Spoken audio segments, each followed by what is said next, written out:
how to get rid of the AI on Snapchat. Hi everyone, welcome back to our channel. In today's video, I'll guide you on how you can get rid of the AI on Snapchat, so make sure to watch the video till the very end.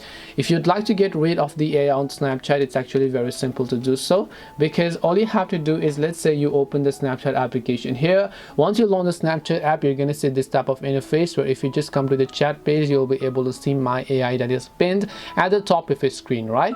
And then you just might want to get rid of this AI because sometimes it's actually quite bothersome for you. Well, that's also very simple. All you have to do is just go ahead and long press on it. Once you long press on it, here you'll find all these options where you have to go to chat settings, and here you'll find clear from chat feed or unpinned conversation. Depending upon what you like, you can go ahead and clear from chat feed or maybe even unpin the conversation, and My AI is actually going to get removed from here, as you would be able to find them.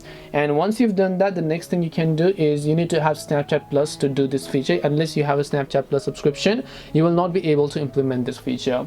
So hope this video helped you guys. If it did help you, make sure to leave a like and subscribe to our channel. If you have got any more questions, feel free to leave them down below.